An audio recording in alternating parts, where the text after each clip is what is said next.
Michelin. Merci, M. Binette. Bienvenue à cette entrevue. Merci d'avoir accepté l'invitation. Moi qui vous remercie. Grandement en plus. Ça nous fait plaisir. On est très content de vous recevoir pour faire une entrevue sur l'activité que vous allez présenter lors de la Nuit de la philosophie, qui aura lieu le 18 novembre prochain. Donc, d'abord, pour introduire, parlez-nous un peu de vous, de votre histoire. Oui, absolument. Écoutez, j'ai un cheminement un peu étrange. J'ai envie de vous dire, surtout que mon cheminement, c'est un cheminement d'un exilé. Je suis plutôt exilé, fortement exilé. Alors, exilé dans quel sens? Je veux dire, c'est j'ai quitté mon pays, la France, avec les parents, évidemment. C'était loin d'être mon choix. Puis ça fait quand même plusieurs années. Ça fait longtemps que je suis ici, là. Alors, c'est ça. Puis comme j'ai dit, j'ai grandi à Mauricie, j'ai fait tous les sports de la région, tout ça. J'ai été passionné de sport aussi, là, en jeunesse. Là. Okay. Puis, la Mauricie, c'est les bois, tout ça, alors je connais bien les lieux, tout ça. Là. Mais surtout, c'est ça. Alors, j'ai pas... mon cheminement n'est pas philosophique. J'ai pas... en premier lieu, c'est pas philosophique. C'est ni non... oui, musicien, parce qu'évidemment, avant tout, je suis musicien. Vous êtes musicien, c'est ça que j'ai vu. Avant toute chose, je suis guitariste et pianiste, compositeur, musique moderne quand même. OK. Mais c'est avec le temps. Mais comme je voulais vous dire, une année charnière, 2016, je rêve à mon père qui était déjà décédé depuis quelques années. Il me dit, pas ça. Je ne savais pas, moi. Le matin même, il y a quelqu'un qui m'écrit un petit mot. Puis moi, je réponds avec un petit texte que j'avais fait, tout petit. OK. Et puis depuis ce temps-là, je ne me suis jamais arrêté. OK. Oui, c'est absolument étrange. Finalement, mon cheminement philosophique, si j'en ai, c'est plus ou moins. C'est que j'ai découvert Simone Weil et Gustave Thibon d'un pur hasard, là. Et vous faisiez quoi comme travail avant de... Oh non, j'ai fait un petit peu. J'ai travaillé au Complexe des Jardins pendant plusieurs années, faire des montages de scène, tout ça. Dans le domaine du spectacle. Oui, mais c'est un boulot. Ouais, et c'est encore un boulot. Maintenant, je travaille dans une poissonnerie, mais c'est un boulot, là. Mais étrangement, la poésie m'a sauté dessus. OK. Et avec force, avec fierté en plus. Oui. C'est bien intéressant. Oui. Qu'est-ce qui vous inspire dans l'écriture ou quelles sont vos muses, on peut dire? Absolument, les muses. Écoutez, c'est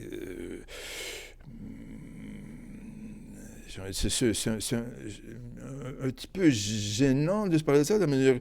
Moi, je suis un homme de foi. Et quand j'ai fait des lectures, soit de Heidegger, soit de Gustave Thibon ou autres, ou même des grands poètes, je me retrouvais. Je me retrouvais. C'était... enfin, je crois que certains poètes, comme moi... ils écrivent sur des expériences sensitives de jeunesse ou qui peuvent se reproduire de temps en temps durant le cours d'une vie. Et j'écris là-dessus. Sur une présence étrange qui se passe sur une rivière. Mais c'est pas une rivière, c'est qu'on sent une présence. OK. Alors, même le mot présence, il y a un livre de George Steiner qui s'appelle... je ne sais pas, c'est... présence, le terme échappe. Alors, c'est ça. OK.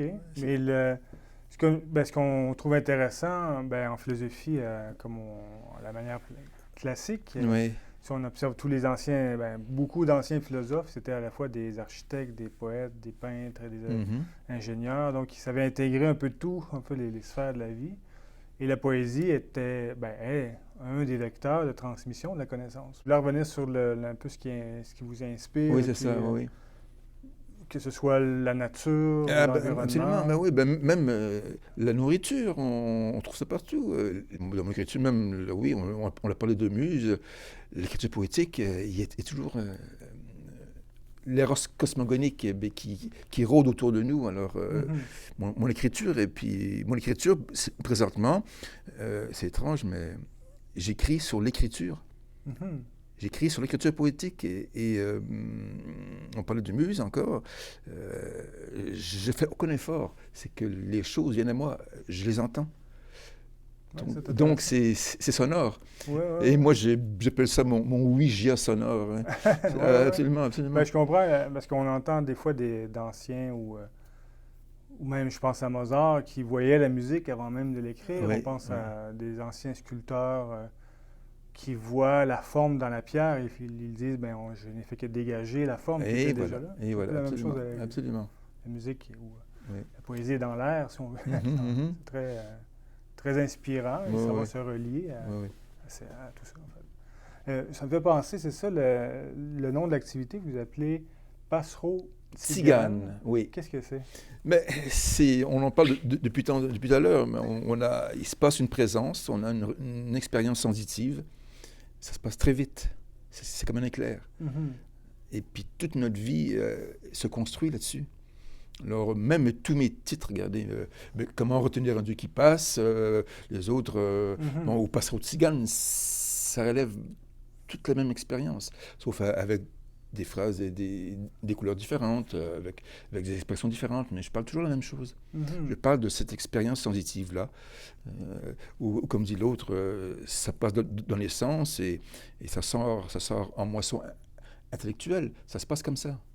Mais avant, ça se passe dans les sens. Intéressant. Comme un message ou quelque chose qu'on reçoit. Oui, qu'on reçoit, oui. C'est bien intéressant. Oui. Puis, ça me fait penser, je fais une parenthèse, mais connaissez-vous le livre de, je pense que c'est La guerre de l'art, La guerre de l'art de Steven Pressfield? Ah non, ça ne me dit rien. Il parle un peu de ce combat, en fait, pour l'art, c'est comme une quête, une conquête, en fait, qu'on fait intérieurement. Mais c'est aussi sur la capacité du travail, de travailler. J'ai envie de dire une reconquête. En fait, pour ma part, c'est plutôt une reconquête. C'est pas une quête, ça n'a pas été une conquête, c'était une reconquête. Rester fidèle à cette petite chose qui se passe. On ne sait pas ce qui se passe, mais... Vous aviez ça depuis longtemps? Ah ben oui, ça c'était la prime jeunesse, ça. Oui, bien sûr. OK. C'est intéressant de retrouver ça et de faire la place à ça. Oui. Puis maintenant, ça fait toute la place, ça prend toute ma place. Oui. C'est bon. Vous avez aussi une chaîne YouTube où vous m'avez montré des... Oui.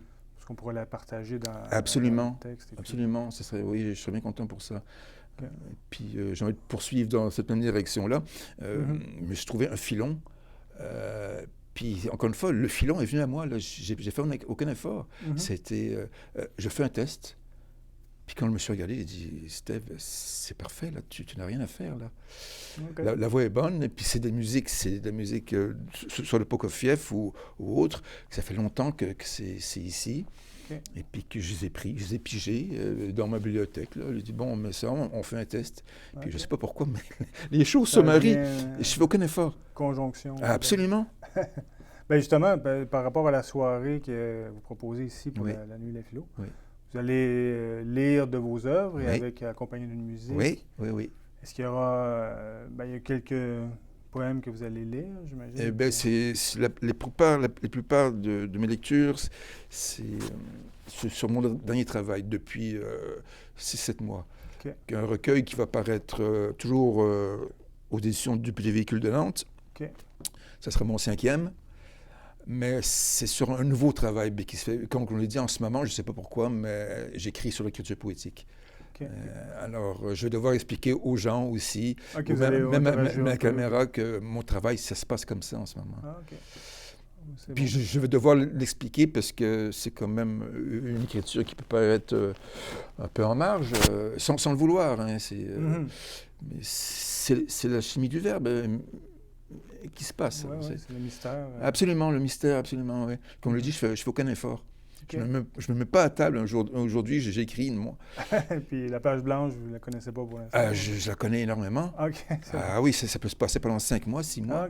Ouais. Puis d'un coup, un jour, je ne sais pas pourquoi, bang, ça recommence. Puis elle nous quitte. On ne sait pas pourquoi. La muse nous quitte, puis on ne sait pas si elle va revenir, là. Alors, on vit dans ce monde-là. Présentement, c'est mon expérience, elle n'est pas là. Puis peut-être qu'elle ne reviendra jamais. Ça se passe comme ça. C'est intéressant parce que certains... j'ai déjà entendu ça, où l'inspiration, c'est comme des fois, il vient et on l'échappe un peu par la queue et il s'échappe, il est un peu libre. Oui. Puis on redevient l'homme de tous les jours. Parce que quand on écrit, on n'est pas l'homme de tous les jours. On se sent porté. Puis c'est comme ça. Puis je sais, quand je me sens porté, je me dépêche à écrire parce que je sais que ça sera fugace. Comme le terme Passereau de Tzigane. Okay. Il y a un événement, c'est fugace. Okay. Il faut. Et je sais que très bien chez René Char, et il dit que lui, l'éclair lui dure, ça revient souvent. Alors, c'est extraordinaire, mais moi, ça passe, il faut que j'en profite. Ouais. Ça fait penser à Sénèque qui disait, qui est un philosophe stoïcien, puis il disait, si tu veux devenir écrivain, écris. Oui. C'est tellement simple, mais je trouve que c'est tellement vrai dans le sens où ça ne veut pas dire que l'écriture va venir comme ça, mais c'est plutôt si tu veux écrire, il faut que tu te mettes à l'œuvre et non pas attendre un jour j'aurai l'inspiration. Mais oui, dans un sens où je veux en venir, c'est que les choses sont là, sont placées pour qu'on écrive, pour que ça vienne, mais s'il y aurait, si c'était, un jour ça va venir, puis j'écrirai, mais je fais autre chose, je concentrerai ailleurs, l'inspiration peut passer, et je la capte pas. Dans ce sens-là. Mais je vous avoue que chez moi, je ne sais plus rien, ça se passe comme ça. Je ne peux rien y faire. Je ne peux pas faire un effort volontaire, musculaire, pour que les choses viennent. Alors, comme je le dis, ça me susurre à l'oreille, un mot d'amour, une phrase... un agencement, un mariage très étrange entre les mots.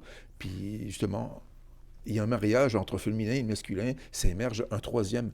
Et le terme chez moi, tiers inclus, est très important. Le tiers inclus? Absolument. En quel sens vous voulez dire? Il se passe quelque chose entre les deux. Entre ce qui se donne et l'écrivain qui prend soin de la chose et entre les deux, là, il émerge, il y a une fécondité mutuelle qui se passe.